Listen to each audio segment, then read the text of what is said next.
photos magmula nung March 11 ba yun? Nung gabi, nung una siyang mag-appear sa press con doon sa Malacanang, na ibang araw yung itsura niya ngayon. Parang namamaga, namamanas, maitim daw. Tapos, kasunod ng mga iba pang naglabas ang mga video, pati raw yung pagdalaw dito ni Defense Secretary ng Amerika, ni Secretary Pete Hegseth, doon sa meeting na ginanap sa Palasyo. Nakaupo lang si Presidente. At yun nga, pag close up, nakikita yung pagkakaiba ng itsura niya doon sa mga video at photos niya last year. At ewan kung kulang sa tulog or whatever, pagod or what, pero may mga kumakalat na ganyan. Marites lang siguro ito, humor or what. Pero alam po ninyo kasi, yung kalusugan ng Presidente is a national interest. It is even provided in the Constitution under Section 12, Article 7 ng ating Constitution. Check niya, Section 12, hindi ako magkakamali. That the health of the President is of serious matter. Na the public must be informed if the President is really mentally and physically capable to continue performing his power and duties as President of the Philippines. Constitutional requirement po yan. In fact, nakuha kayo doon. Kailangan malaman ng sambayan ng Pilipino, and there is only one or two persons who can attest to that, ay kailangan yung kanyang, meron naman siguro siyang official physician or the Secretary of Health himself na magsabi na okay si Pangulo or what, no? So that mawala itong duda. Kasi kumakalat na yan ngayon na issue na ang laki-laki ng pagkakaiba ng itsura ngayon ni Pangulong BBM sa itsura niya more than a month ago or 2 months ago or last year. Ako rin napansin ko yun. Eh, pati kaming dalawa ni Atty. Jimmy Bontoc, medyo iba na rin yung itsura namin ngayon dahil sa kampanya, ay medyo maitim na yung aming mga mukha kasi nasusunog, windburn, sunburn. Dahil araw-araw kami lumalakad, motorkit dito, motorkit doon. So, pero ang pagkakaiba, yung health namin ni Atty. Bontoc is not a national interest issue. Nag-iisang tao sa buong Pilipinas na sinasabi na ang kalusugan niya ay isang national interest issue, and it is even so stated in the Constitution. Yan ang gusto nating malaman. Ako rin gusto ko rin malaman na sana nga yung Pangulo ng Pilipinas, he is in the peak of health. I wish him all the best. Kung tutungang wala siyang karamdaman, walang masamang nangyayari sa kanya, then that will be good for the country because a healthy president will make also for a healthy republic. Ilan po. Thank you po.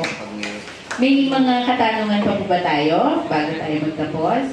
Last question? Alright. Lighter note lang daw po. Tayo ay pare-pareho rito. Mabibilang yung nag-iisang boto natin na tayo ay makakaboto pursuant to existing law. Eh walang batas na nagsasabi na pwedeng gawin yon.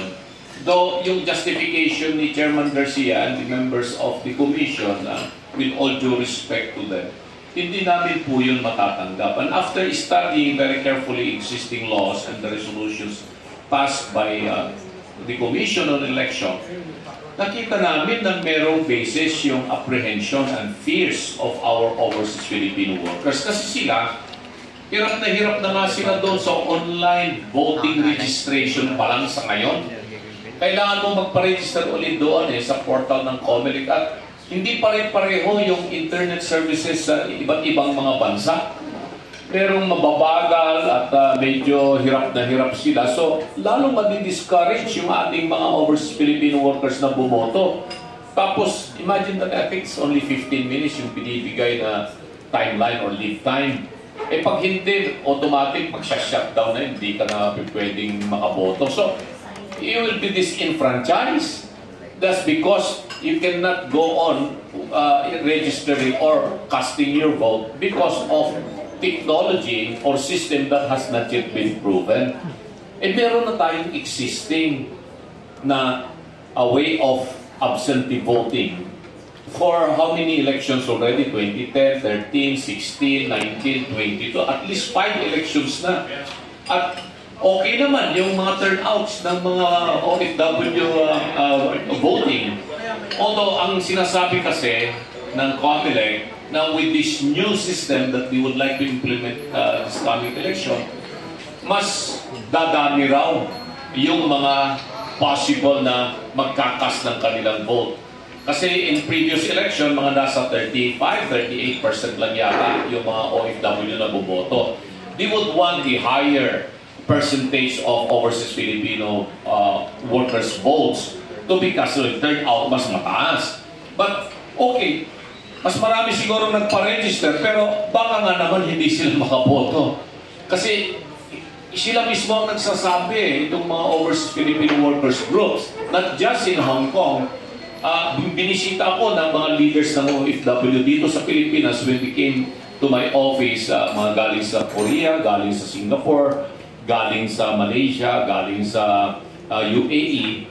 At I received so many messages and requests na hindi namin maintindihan itong online voting.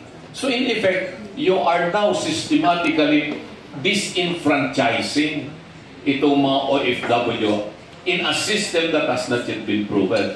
At sinabi ng COMELEC, based on the guidelines that we have read, mga 77 electoral posts na itong i-implement nila itong online voting. And just imagine that.